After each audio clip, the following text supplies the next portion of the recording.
Morning with Farah. Welcome back ATV morning with फरा में खुश आमदीद। तो आज हम आपके साथ बात करेंगे कुछ हेल्थ के हवाले से। हमारी जो ऑटो इम्यून डिजीज़ है ना, इनका हमें अंदाज़ा ही नहीं होता जब हमारा मुदाफ़ती निज़ाम खुद हमारे जिस्म के ख़िलाफ़ काम करने लग पड़ता है और हमें कुछ ऐसे मसाइल का शिकार कर देता है कि जिसके बारे में फिर कोई आज तक हम कहते हैं कि इसका मैनेजमेंट है, इसका कोई इलाज नहीं है हतमी, यानी वो ख़त्म नहीं होता। क्यों हमारे जिस्म हमारे अपने ख़िलाफ़ जो है बगावत पे आ जाता है, आखिर उसकी रीज़न्स क्या होती हैं, इससे बचा कैसे जा सकता है, और इसको मेडिसिन्स के साथ तो हम डिस्कस करते हैं, लेकिन हमने इसको अदरवाइज़ भी अगर मैनेज करना हो, कुछ ऐसी रेमेडीज़, कुछ ऐसी चीज़ें तो वो क्या हो सकती हैं। हमारे साथ आज डॉक्टर सादिया मौजूद हैं, रेमेटोलॉजिस्ट हैं। शो में आपसे इनकी मुलाकात रहती है, सो आज भी उन्हें वेलकम कहेंगे। अस्सलाम वालेकुम, कैसी हैं? थैंक यू जी, बहुत शुक्रिया, thank you for inviting. Thank you for coming. लेकिन मेरा ख्याल है ये जो सीज़न है थोड़ा सा रिलीफ का होता है आप लोगों के लिए एज रोमेटोलॉजिस्ट। सर्दियाँ जाती हैं तो ज़रा लोगों के जॉइंट्स जो हैं उनको भी थोड़ा गर्मी में सुख आ जाता है, ज़रा मोबिलाइज हो जाते हैं और इश्यूज शुरू हो जाते हैं, मगर जॉइंट्स कम अज़ कम ज़रा गर्मियों को एंजॉय करते हैं। बिल्कुल ऐसा ही है, जो जोड़ों के पेशेंट्स होते हैं वो ये कहते हैं कि सर्दी आई ख़त्म हुई है तो हमने शुक्र अदा किया, अब गर्मियों में हम थोड़ा जो है मूवमेंट आसानी से कर सकते हैं और हम बेहतर फील कर रहे हैं। आप बिल्कुल सही कह रही हैं, ये है। लेकिन चूंकि अब ईद और ये सारा पीरियड गुजरा है तो उसके बाद पेशेंट्स का रश भी ज़्यादा होता है, क्योंकि बदपरहेजियाँ और वेट गेन और बाकी प्रॉब्लम्स के साथ पेशेंट अपने प्रॉब्लम ख़राब करके हमारे पास आ रहे होते हैं। अच्छा डॉक्टर सादिया, ये जो ऑटो इम्यून की जब हम बात करते हैं कि हमारा मुदाफ़ती निज़ाम जो है वो हमारे ख़िलाफ़ काम कर रहा है, तो हमारे पास तो डिफेंस सिस्टम एक ही है, वो हमारा अपना मुदाफ़ती निज़ाम है, हमारा अपना डिफेंस सिस्टम जो है वो हमारी फ़ौज हमारे ऊपर ही चढ़ाई कर रही है, तो फिर क्या होगा? अब इसकी रीजंस क्या हैं जो कि आप फिगर आउट कर सकती हैं, जो आपने अपनी प्रैक्टिस में भी देखी? बिल्कुल, आपने बड़े अच्छे से तरीके से एक्सप्लेन किया कि अपना ही दिफाई निज़ाम जो है वो अपनी बॉडी के ख़िलाफ़ काम कर रहे हैं। बिल्कुल ऐसे ही है कि जैसे हमें कोई बैक्टीरिया, कोई इन्फेक्शन, कोई चीज़ होती है तो हमारा दिफाई निज़ाम एकदम से तेज़ हो जाता है और वो उस जरासीम को या बैक्टीरिया को बॉडी से निकालने की कोशिश करता है। लेकिन अनफॉर्चुनेटली ये ऑटो इम्यून बीमारियों में मसला ये होता है कि उसको समझ नहीं आ रही होती कि क्या ये अपना जिस्म का अज़ा है या कोई बैक्टीरिया या बाहर का जरासीम है, तो वो एकदम से हाइपर एक्टिव हो जाता है, तेज़ हो जाता है और नतीजे में अपने ही जिस्म की अज़ा को मुतासर करना शुरू कर देता है। यहाँ पे एक तरह मिसकॉन्सेप्शन ये है कि लोग ये समझते हैं कि रोमाटोलॉजिस्ट ये ऑटो इम्यून प्रॉब्लम या रोमाटोलॉजी रिलेटेड है, सिर्फ जोड़ों से रिलेटेड है। ऐसे ये लोगों की मैं थोड़ी सी मिसकॉन्सेप्शन को दूर करना चाहती हूँ। ये जो बीमारियां हैं जोड़ों समेत आपकी मुख्तलिफ अज़ा को भी इफ़ेक्ट कर सकते हैं। जैसे मिसाल मैं देना चाहूँगी, कुछ बीमारियों के साथ आपकी आंखें इन्वॉल्व हो जाती हैं, आंखों में सोजिश और रेडनेस हो जाती है और जो कि ख़तरनाक भी हो सकती है। समटाइम्स पेशेंट आता ही आपके पास इसी तरह रेफ़र होकर होता है कि उसकी आंखों में यूवीआइटिस या सोजिश का अमल हुआ है। इस तरह बात करूँ तो बाज़ दफ़ा लंग्स या फेफड़ों के अंदर पेशेंट्स को सोजिश हो जाती है, पानी बढ़ जाता है और जब हम बाद में थोड़ा डायग्नोज करते हैं तो कोई ऑटो इम्यून बीमारी उसमें उसका कॉज होती है। मिसाल के तौर जैसे लूपस की बीमारी है, ठीक है। हार्ट को भी इफ़ेक्ट कर सकती है, हार्ट के इर्द गिर्द पानी जमा हो जाता है, ब्लड प्रेशर और ये प्रॉब्लम्स आ जाती हैं। बाज़ लोग रैशेस के साथ आते हैं, वो काफ़ी अरसा ना स्किन के डॉक्टर्स के साथ इन टच रहते हैं, उनके पूरे जिस्म पे रैशेस होते हैं, हाथों और पैरों पे, उनको लगता है कि शायद उन्हें कोई स्किन प्रॉब्लम है, लेकिन दर हकीकत उनको जो है वो ऑटोइम्यून प्रॉब्लम होता है जिसको हम वेस्कुलाइटिस कहते हैं। इसी तरह अगेन बहुत सी ख़वातीन यंग एज में उनको बार बार मिसकैरेजेस हो रहे होते हैं, उनके बच्चे ज़ाया हो रहे होते हैं, उनको समझ नहीं आ रही होती क्या हो रहा है, बाकी सब कुछ ठीक है, और जब तक वो हमारे तक पहुंचते हैं और हम उनके टेस्ट करवाते हैं तो उनकी एंटीबॉडीज़ पॉजिटिव होती हैं। तो ये कुछ चीज़ें हैं जो हमें गौर में रखनी है कि ऑटोइम्यून बीमारियां सिर्फ जोड़ों और हड्डियों को मुतासर नहीं करती हैं। बिल्कुल सही है, ये बाकी अज़ा को इसका बहुत बड़ा स्पेक्ट्रम है और हमें पता होना चाहिए इसके बारे में। बिल्कुल ऐसा। आखिरी जो आपने जिक्र किया ना, वहाँ से शुरू करते हैं। बहुत कॉमन मैंने देखा है, और एक बहुत के जी बच्चे हुए लेकिन उनकी डेथ हो गई, नहीं छोटा बिल्कुल जल्दी से, या मिसकैरेजेस हो गए जो आप कह रही हैं। और अब बीइंग, हालांकि मैंने थोड़ी सी मेडिसिन से पढ़ी हुई है किसी ज़माने में और वो आधी से ज़्यादा भूल भी चुकी है, मगर मुझे पता है कि यार आपकी जो बॉडी में, जैसे आपने कहा एंटीजेंस, कि आपके हस्बैंड की और आपकी अगर एक जैसी ब्लड ग्रुप है तो आपके जो है एंटीबॉडीज़ एंड एंटीजेंस जो हैं वो फिर आपको एक इंजेक्शन लगाना ज़रूरी है ताकि आपका जो है वो मिसकैरेज ना हो। But this simple information sometimes is not so common कि यहाँ पे मुसलसल वो मिसकैरेजेस हो रहे होते हैं, लेकिन उनको ये नहीं बताया गया होता, उन्होंने वो इंजेक्शंस नहीं लगाए होते, ऐसा क्यों होता है? बहुत सी चीज़ें हैं कि वही बात है कि पेशेंट्स को इतनी आगाही नहीं है, और जो आप जिस बात का जिक्र करी वो ये होता है कि ब्लड गाढ़ा हो जाता है, ब्लड के क्लॉट्स बनना शुरू हो जाते हैं। ये भी अगेन ऑटो इम्यून या इन्फ्लेमेशन का हिस्सा होता है। नहीं, मैं तो एक और RH फैक्टर की बात कर रही RH थी कि फैक्टर जो, और वो हाँ, एंटीजन, बिल्कुल ये आगाही पेशेंट्स को होना ज़रूरी है, और अगर इसके लिए आपको मंथली एक इंजेक्शन या वीकली एक इंजेक्शन लगाना पड़ता है तो उसमें कोई हर्ज नहीं है। यहाँ पे अगेन फ़र्क, एक मिसकॉन्सेप्शन ये है जो कि मैंने देखा है प्रैक्टिस में, ख़ासतौर पर जो दूर देहात से लोग मेरे पास आते हैं ना, तो जैसे ही प्रेगनेंसीज हुई और अगर वो कोई दवाई मेरी इस्तेमाल कर भी रहे होते हैं तो या तो उनकी फैमिली वाले और या फिर उनकी लोकल गायनाकोलॉजिस्ट डॉक्टर्स वो दवाइयाँ स्टॉप कर देते हैं। अच्छा। उसके नतीजे में क्या होता है कि इन्फ्लेमेशन बढ़ना शुरू हो जाती है, तो एक माँ भी जो है वो भी तकलीफ़ का शिकार होती है, और जो उसका बच्चा होता है वो भी तकलीफ़ का शिकार होता है। जब तक दोनों माँ और बच्चा सुकून में और रिलैक्स नहीं होंगे, वो प्रेगनेंसी आगे नहीं चलेगी। तो ये बड़ा कॉमन फैक्टर है कि लोग ये कहते हैं कि दवाइयाँ नहीं खानी चाहिए, दवाइयाँ गर्म होती हैं, सर्द होती हैं, जो हमारे यहाँ बनी हुई हैं, और वो आगे जाके फिर उनके लिए कॉम्प्लिकेशंस बनती हैं। मैं थोड़ा सा पीछे आती हूँ जहाँ पे आपने मुझे सवाल किया था कि कॉजेज़ क्या होते हैं, ये हमारे लिए समझना बहुत ज़रूरी है। पहली चीज़ तो ये समझना है कि हमारे इस खित्ते में, ये पाकिस्तान, इंडिया, इंडो पाकिस्तान, ये इस खित्ते में बीमारियाँ बहुत कॉमन हैं, लेकिन ऑटोमिन बीमारियाँ, लेकिन ये रिकग्नाइज़ नहीं होती हैं। ये हमारा एक डिलेमा है कि बहुत अरसे तक पेशेंट कभी स्किन के डॉक्टर के पास है, कभी न्यूरोसर्जन के पास है, कभी ऑर्थोपेडिक के पास है, हमारे तक पहुंचने में उसको टाइम लग जाता है, और जब तक वो आता है तो वो काफ़ी ख़राब हो चुका होता है। लेकिन वजह क्या है कि क्यों होती है? वजह वो ये समझेंगे जेनेटिक हमारी फैमिलीज़ में रन कर रही है, एक तो इसमें ये रीज़न आ जाती है। आपने अक्सर नोटिस किया होगा कि एक फैमिली में अगर किसी माँ को है तो उसके बच्चे में आने के चांस ज़्यादा होती हैं, तो मदर और डॉटर एक सेम टाइम पे मेरी पेशेंट्स होती हैं, तो जेनेटिकली ये फैमिलीज़ में रन कर रही होती है। फीमेल्स में ज़्यादा कॉमन है। अब जो फीमेल हमारे हार्मोन्स हैं, अगेन ये भी इसमें रोल प्ले करते हैं। अब आजकल की जो हमारे लाइफस्टाइल है, इसमें अगेन खाना पीना, फास्ट फूड, स्मोकिंग और डिफरेंट चीज़ें जिस तरह आ जाती हैं, ये भी हमारी बॉडी को कमज़ोर बना रही हैं। सबसे इम्पॉर्टेंट चीज़ जो मैं बहुत यहाँ पे हाईलाइट करना चाहूँगी, चूँकि बीमारियाँ ख़वातीन में आती हैं, और ख़ास तौर पे यंग ख़वातीन जो बच्चे पैदा करने की उम्र में होती हैं, इस टाइम पे वो अपनी डाइट, अपने विटामिन्स, अपने आयरन, अपने विटामिन डी, इन चीज़ों का ख्याल नहीं कर रही होती हैं, ना ही उनको प्रॉपरली बताया जाता है। बड़ी हद भी उनकी लेडी डॉक्टर उनको एक आयरन की गोली लिख के और उनको कहेगी अच्छा बस ये खाती रहो, तो बेचारी सफ़र कर रही होती हैं। अगर इनके थोड़े से प्रॉब्लम्स सॉल्व कर दिए जाएं, उनकी जो डेफिशिएंसीज हैं, जैसे आयरन की डेफिशिएंसी, कैल्शियम की, विटामिन डी की, ये दौरान हमल या दूध पिलाने के जो पीरियड होता है उसमें ये मसले हल कर दिए जाएं, चंद गोलियां हैं जो खानी पड़ेंगी, तो वो उनकी बॉडी की स्ट्रेंथ और इम्यून सिस्टम बेहतर रहेगा। लेकिन फिर अच्छा उसके बाद एक और चीज़ आती है कि प्रेगनेंसीज के बाद ख़वातीन को बहुत होता है जी क्रैश डाइटिंग। ये मैंने बहुत देखा है कि वो आती हैं और क्रैश डाइटिंग वो साल के अंदर करके आती हैं और हड्डियों का, जोड़ों का बिल्कुल काम तमाम हुआ होता है। तो अगेन हालांकि अगेन यहाँ पे all they have to do it, जो अल्लाह ताला ने बताया हुआ है कि बच्चे को 2 साल फीड कराएं।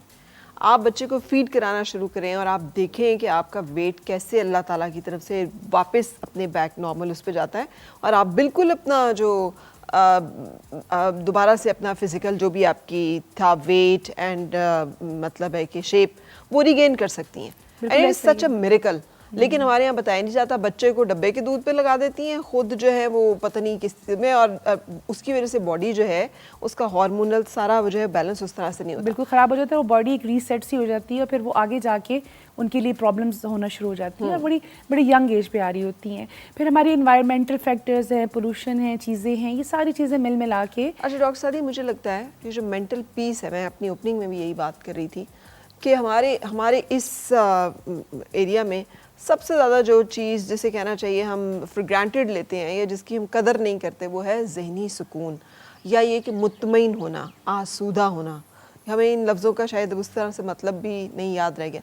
मैंने देखा है कि जो लोग गैर मुतमईन होते हैं, ना आसूदा होते हैं, अनहैप्पी, डिप्रेस, फ्रस्ट्रेटेड, कन्फ्यूजन में, अपने सेल्फ पिटी एंगर का शिकार, समा मैंने उन्हें इन मसाइल में जनरली हेल्थ के जितने मसले हैं और ऑटोइम्यून के जो मसले हैं उसमें ज़्यादा देखा है। बिल्कुल फ़रा, ये बात बिल्कुल आपकी दुरुस्त है।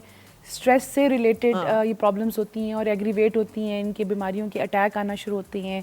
ना सिर्फ ये जोड़ों हड्डियों की बात अगर मैं करूँ, आप देखें कि हमारे यहाँ डायबिटीज़ कितनी कॉमन हो गई है, ब्लड प्रेशर, कोलेस्ट्रॉल। कल मैंने एक अराउंड 30 ईयर का बच्चा देखा है और उसका कोलेस्ट्रॉल लेवल्स बहुत हाई, वेट बहुत ज़्यादा।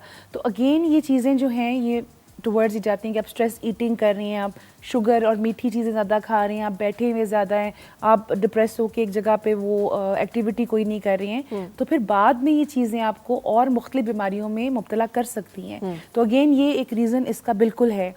अगेन हमारे यहाँ अगेन कॉमनली मैं ये कहूँगी कि डाइट्री जो है ना, जो हम डाइट या ग़िज़ा जो हम इस्तेमाल कर रहे हैं आजकल, वो बहुत ज़्यादा प्रॉब्लम्स को लेके जा रही है। एक तो सही तरह से करते नहीं हैं, या फिर वो क्रैश डाइटिंग और बिल्कुल ही खाना पीना छोड़ देते हैं। तो ये है कि डाइट को आप मुतवाज़न रखें, आप बेहतर रखें, खाएं ज़रूर, लेकिन देखिए क्या क्या खा क्या रहे हैं, एंड फॉलो द नेचर। बिल्कुल ऐसे ही है। जो चीज़ आपने इंसान को बनाया गया या एनवायरनमेंट को बनाया गया है, तो उसको जिस तरह से जो डायरेक्शंस दी गई हैं, अगर हम उन पे अमल करेंगे तो मुझे लगता है बहुत सारी चीज़ों से बच जाएंगे। वास्कुलाइटिस की आपने बात की थी, इसके बारे में थोड़ा सा बताइए कि जो लोग इसका शिकार होंगे उनको क्या अलामात आएंगी और उन्हें कैसे पता चले कि अच्छा उन्हें तो ये मसला है। बिल्कुल फ़रा, मैं इसमें दोनों चीज़ें बताती हूँ कि मैं देखती क्या हूँ और लोग क्या लेके मेरे पास आते हैं। अच्छा, इसके जो फीचर्स होते हैं उसमें ये होता है कि जिस्म के अंदर, ख़ासतौर पे हाथों और पैरों के अंदर लाल किस्म के धब्बे या निशान पड़ना शुरू हो जाते हैं। Right. बाज़ दफ़ा वो लाल होते हैं, काले होते हैं, खाली हाथों पे होते हैं या फिर पूरी बॉडी की तरफ ये स्प्रेड छोटे तिलों की तरह होते हैं, छोटे लाल भी रंग होते के। हैं और लंबे लंबे जो है रैश की एक पूरी अच्छा। डंडी की तरह से भी जा रहे होते हैं। इसको हम वेस्कुलाइटिस इसलिए कहते हैं कि जो आपकी ब्लड की सर्कुलेशन है, जो आपकी शरियाने हैं, उनके अंदर सोजिश पैदा हो जाती है हाथों में, पैरों में, और ये काफ़ी तकलीफ प्रोसेस होता है। जैसी ठंड होती है आपके हाथों पैरों का कलर ब्लैक, ब्लू, रेड सब वो चेंज होना शुरू हो जाता है।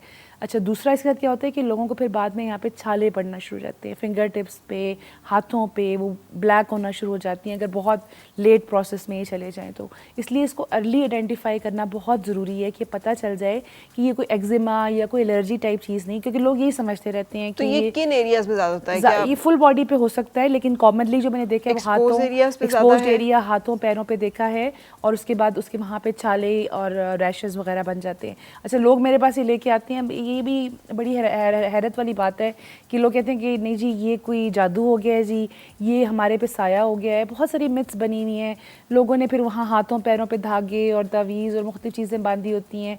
यहाँ पे मैं आपके तवज्जो से यही मैसेज देना चाहूँगी कि जो मैंने अभी जिक्र किया, इनमें से कोई भी सिम्टम्स आपको आ रहे हैं, कुछ अरसे से चल रहे हैं, आप प्लीज़ एक डॉक्टर को ज़रूर चेक कराएं और देखें कि इसका मेडिकल कॉज तो नहीं कोई आ रहा। डेफिनेटली अगर एक चीज़ चल रही है और वो ठीक नहीं हो रही तो उसका कोई ना कोई मेडिकल रीज़न ज़रूर होगा। एक प्रॉब्लम यहाँ पे मेडिकल जो हमारी फर्टिलिटी है उनका भी है, डर्मेटोलॉजिस्ट को भी नहीं पता होगा शायद वेस्कुलाइटिस को, और अगर पता है तो वो भी अपनी मुर्गी जो है वो दूसरे को देने के लिए तैयार नहीं होते।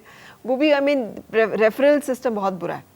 एक डॉक्टर जो है वो दूसरे डॉक्टर को तो रेफ़र करता ही नहीं ना कि नहीं ये देखिए आप, मेरा केस नहीं है ये, आप फलां डॉक्टर के पास जो है वो जाएं और आप उनको जाके चेक कराएं। वो कहते नहीं आप आते रहें, पैसे देते रहें, दवाइयाँ खाते रहें। उन्होंने भी तो दवाइयाँ ही देनी है, मैं भी वही दवाइयाँ दे देती हूँ या दे देता हूँ। So this is also an issue. ऐसे बिल्कुल इशू है फ़रा, और इसमें नुकसान जो है ना वो पेशेंट बेचारे का ही होता है। वो डिफरेंट जगहों पे जा रहे होते हैं, उनकी बीमारी ठीक नहीं हो रही होती है, और हमारे रूमेटोलॉजी में ख़तरनाक तब हो जाती है कि खुदा ना खास्ता ये बड़ी शरियानों को अफेक्ट कर ले। आपके अंदर जो कैरोटिड आर्टरीज़ हैं, हार्ट की आर्टरीज़ हैं, दिमाग की आर्टरीज़ हैं, अगर खुदा ना खास्ता ये उस स्टेज तक पहुंच जाए तो फिर पेशेंट काफ़ी क्रिटिकल हो जाता है। तो अगेन आप कोई बीमारी का शिकार हैं और आपको प्रॉब्लम्स आ रही हैं, आप दाएं बाएं मत घूमें। आप अब तो देखें सोशल मीडिया का ज़माना है, आप गूगल करें, सर्च करें, आपको ज़रूर कुछ ना कुछ इन्फॉर्मेशन मिल जाएगी, और अपने रेलिवेंट डॉक्टर के पास जाएं। ये बहुत ज़रूरी है। और अब भी ये कि मैंने देखा कि पेशेंट्स के अंदर ये अवेयरनेस आना शुरू हो गई है। वो थोड़ा लेट कर देते हैं, लेकिन फिर आखिर में ढूंढ के पहुंच जाते हैं कि हमारा डॉक्टर कौन सा है, हमने किसको चेक कराना है। बिल्कुल। और अब देखिए पूरी दुनिया में जो जीपी सिस्टम है वो कितना अच्छा और कितना इफेक्टिव है, और हमें लगता है कि सिर्फ दुनिया में, इस्लामाबाद में मैंने खुद देखा हुआ है, because I was born in Islamabad. तो होता ये था कि पॉलीक्लिनिक और ये एक दो बड़े अस्पताल थे, लेकिन एक छोटी डिस्पेंसरियाँ जो हैं ये इस्लामाबाद के मुख्तलिफ सेक्टर्स में कायम थीं, और वो डिस्पेंसरियाँ जो है बहुत छोटा सा एक बेसिक हेल्थ यूनिट जो है वो आप कह सकती हैं हो सकता था, जहाँ पे एक जीपी डॉक्टर जो है वो अपॉइंटेड होता था, उसके साथ स्टाफ ऑफ कंपाउंडर और एक नर्स होता था, और वो ऑपरेट करते थे उस छोटी कम्युनिटी लेवल पे। और जो बड़े मसले आ रहे होते थे, जैसे वो जो मसले ऐसे हैं कि जिसमें सर्जरीज हैं या हॉस्पिटल रिक्वायर्ड है, then they used to refer them कि आप जी पॉलीक्लिनिक चले जाएं या आप दूसरे, तो लोड बर्डन भी शिफ्टेड रहता था और कम्युनिटीज़ को भी फैसिलिटेशन रहती थी। अभी भी है, डॉक्टर साहब माशाल्लाह या तो आते नहीं डिस्पेंसरियों में, या फिर ये सिस्टम आहिस्ता आहिस्ता श्रिंक होना शुरू हो गया। एंड एवरी इन्फ्लक्स जो है वो हॉस्पिटल्स की तरफ बहुत ज़्यादा है, हर कोई स्पेशलिस्ट के पास जाना चाहता है, और फिर होता ये कि स्पेशलिस्ट अपना ही पैसा जो है उसे बनाता रहता है। एक तो ये हमने बात करी वेस्कुलाइटिस की, एक और मसला जिसका आपने जिक्र किया था ऑटोइम्यून में, आँखों का जो एक मसला आना है। हाउ टू आइडेंटिफाई कि this is not allergy and this is not कोई आँखों का कोई और मसला नहीं चल रहा, बल्कि ये जो है इसका मसला डॉक्टर सादिया के साथ है और हमें रूमेटोलॉजिस्ट के पास जाना है। बिल्कुल, फिर इसको हम यूवियाइटिस बोलते हैं आम ज़ुबान में या मेडिकल ज़ुबान में, और इससे मुराद ये होती है कि आपकी आँख और आँख के पीछे पर्दा जो है उसके अंदर सूजन बन गई है, और ये बहुत इमरजेंसी सिचुएशन होती है। एकदम से पेशेंट आता है कि आंखें रेड हो रही हैं और स्वेलिंग हो रही है, ब्लरिंग हो रही है, दिख नहीं रहा सही तरह से, और ऐसे केसेस में ये अर्जेंट रेफ़र होता है आई स्पेशलिस्ट को, क्योंकि इसकी फ़ौरन ट्रीटमेंट ज़रूरी होती है। अगेन यहाँ पे वही आपकी वाली बात आ जाती है कि अगर फॉर एग्जांपल मेरे भी केस हैं जिसमें वो मेरे डोमेन से बाहर जा रहे हैं, जैसे मैं आई डॉक्टर नहीं हूँ और मुझे लग रहा है कि इसका आइज़ का प्रॉब्लम ज़्यादा है, आइज़ में इन्फ्लेमेशन हो गई है, तो वो अर्जेंट रेफरल है आई स्पेशलिस्ट के पास, या हम कोलैबोरेट कर लेते हैं उनके साथ कि आप आई डॉक्टर को भी दिखा लें और मेरे भी साथ कोलैबोरेशन कर लें, जो कि बड़ा ज़रूरी है। अनफॉर्चुनेटली वो नहीं हो रहा है पाकिस्तान में। इस तरह अगेन अगर मैं लूपस की बात करूँ तो लूपस नेफ्राइटिस या लूपस से किडनीज़ मुतासिर होना बड़ा ही कॉमन है, और अगेन वही बात है कि जल्दी ट्रीट हो जाएगा तो ये बच जाता है, नहीं होता तो फिर बाकी बात डायलिसिस पर चली जाती है। यहाँ पे अगेन हम किडनी के जो डॉक्टर्स होते हैं उनके साथ कोलैबोरेट करते हैं, वो अपनी दवाइयाँ सेट करते हैं, हम अपनी दवाइयाँ सेट करते हैं और पेशेंट को स्टेबलाइज करते हैं।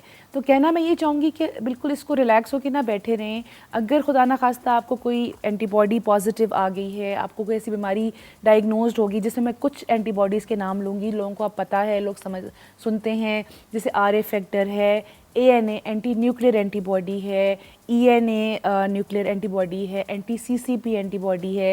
ये कुछ चीज़ें से नाम मैंने लिए हैं, ये कॉमनली हम करवाते भी हैं और ये बता भी देते हैं कि कौन सी एंटीबॉडी आपके अंदर पॉजिटिव है। सबसे इम्पॉर्टेंट ESR का टेस्ट होता है जो मैं बताता है कि आपकी इन्फ्लेमेशन लेवल कितना है, तो उसको हम कोरिलेट करते हैं पेशेंट की कंडीशन के साथ कि अगर ESR आपका हाई और पेशेंट फिजिकली कैसा प्रेजेंट कर रहा है उसके हिसाब से मेडिसिन एडजस्ट करते हैं। तो ये कोलैबोरेशंस होना भी बहुत ज़रूरी हैं, रेफरल सिस्टम भी बहुत ज़रूरी है और वक्त पे आइडेंटिफाई होना बहुत ज़रूरी है, इससे पहले कि खुदा न खास्ता आप किसी कॉम्प्लिकेशन में चले जाएं। राइट अच्छा, इन्फ्लेमेशन इट्सेल्फ एक बहुत 100 मदर ऑफ जैसे कहना चाहिए ना 100 डिजीज़ है, जैसे कॉन्स्टिपेशन को कहते हैं। सो इन्फ्लेमेशन जो है इसके लिए बहुत सारी इफ़ेक्टिव रेमेडीज़ हमारे यहाँ पर जो पुरानी यूनानी तिब कह लें या फिर आप आयुर्वेदिक कह लें, तो वहाँ पे बहुत सारी ऐसी चीज़ें हैं जो कि लोग प्रैक्टिस करते हैं।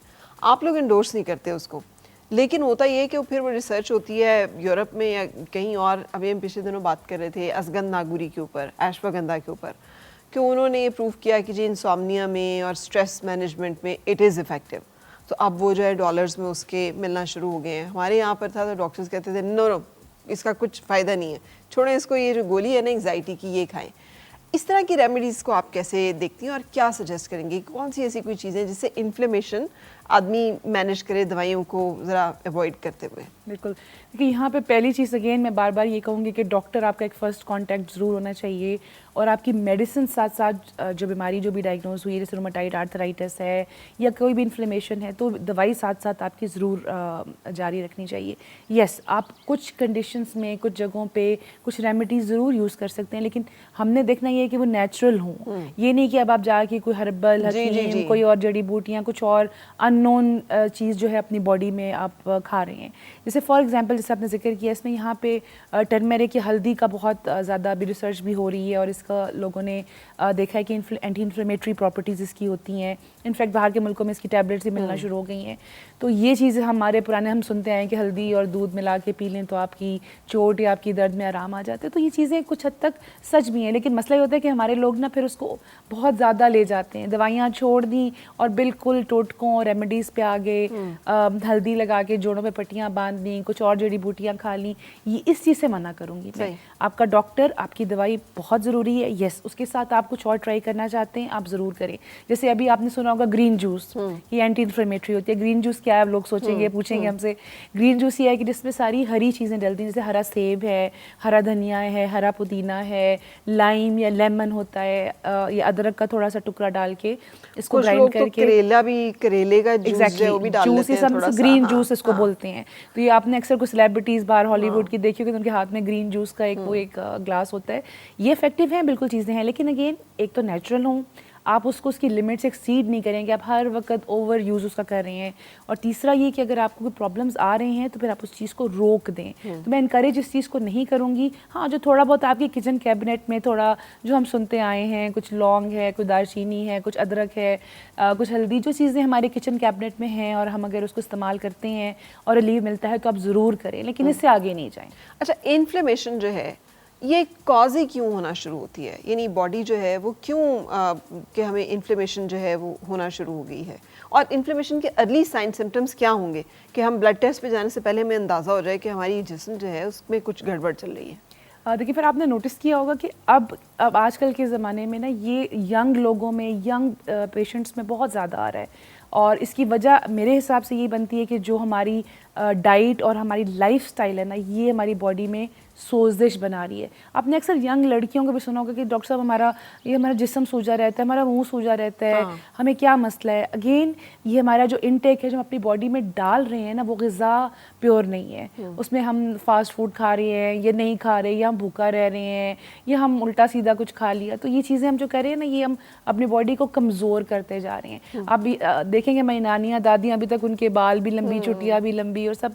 तो वो चीज़ें हैं कि उन्होंने ऑर्गेनिक चीज़ें, हेल्दी चीज़ें खाई हुई हैं। देसी घी वो लोग खाते रहे, देसी आटा वो खाते रहे। तो हम लोग जो खा रहे हैं वो तो बहुत ही उससे ऑपोजिट है। ये चीज़ें आपकी इन्फ्लेमेशन करती हैं। मिसाल के तौर पे अभी रिसेंट एक रिसर्च हुई है, उसमें ये कि गंदम ये आपकी इन्फ्लेमेशन कॉज करती है। और अगर गंदम सही नहीं है, पुरानी है, या उस पर कुछ फंगस लगी हुई है, या उसमें वो फ्रेश नहीं है, तो उसके अंदर एक ऐसा केमिकल बन जाता है कि आप उसे कंज्यूम करते हैं तो आपकी बॉडी में, जोड़ों में और पट्टों में इन्फ्लेमेशन कॉज करती है। इसको ग्लूटेन रिलेटेड भी कहते हैं, प्रॉब्लम्स कहते हैं। ये पेट में बड़ी आंत के प्रॉब्लम्स भी कर सकती है, जोड़ों के प्रॉब्लम भी कर सकती है। इरिटेबल इन्फ्लेमेटरी बाउल डिजीज़, इसमें जो पेट का प्रॉब्लम आ जाता है। तो ये गंदम भी लिंक की जा रही है इन्फ्लेमेशन के साथ। तो अगेन ये बहुत सारी चीज़ें जो आजकल के दौर में हम कर रहे हैं, ये इन्फ्लेमेशन का एक कॉज बन रहा है। बाकी और सॉरी, जेनेटिक इंजीनियरिंग जो है ये एक बहुत बड़ा कॉज है, क्योंकि जैसे आप गंदम की बात करें, मैं एक जगह पे पढ़ रही थी कि जितनी जेनेटिक हाइब्रिड जिसे बीज कहते हैं, कि जो हाइब्रिड जितनी भी ये सब्जियां और चीज़ें हैं, एक्चुअली जेनेटिक मॉडिफिकेशंस हैं जो कि की गई हैं प्लांट्स में यील्ड को इम्प्रूव करने के लिए, एंड दैट लीड्स टू इस तरह के प्रॉब्लम्स के। उसकी वजह से फिर आपको वही प्रोडक्ट जो जिस अल्लाह ने आपके लिए सूटेबल बनाई थी, आपने उसमें यील्ड बढ़ाने के लिए, अपनी पैदावार बढ़ाने के लिए उसे मॉडिफिकेशन करके, जेनेटिक मॉडिफिकेशन, मगर उसके जो नफ़ा है वो उसके नुकसान में बदल गया। बिल्कुल ऐसा तो आपकी बॉडी के लिए एक टॉक्सिक चीज़ बिल्कुल टॉक्सिक। और आपने मुझसे पूछा कि निशानियाँ क्या होती हैं। अब देखिए, ज़रूरी नहीं कि एक पेशेंट जोड़ सूजा हुआ लेके ही मेरे पास आएगा।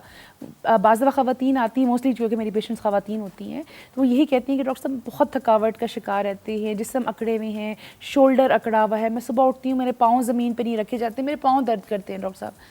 मैं कहीं चलती हूँ, थोड़ा चलने के बाद मेरा सांस फूल जाता है। मतलब ये नॉर्मल पेशेंट्स चीज़ें मुझे बता रहे होते हैं। मेरे हाथ पाँव सुन्न होना शुरू हो जाते हैं, मुझे रात को नींद नहीं आती, मुझे घबराहट होती है। अच्छा, अब मैं और आप अगर इस तरह के सिम्टम्स सुने तो हम कहेंगे अच्छा नहीं, ये तो एंग्जाइटी का पेशेंट है, ये डिप्रेशन का पेशेंट है।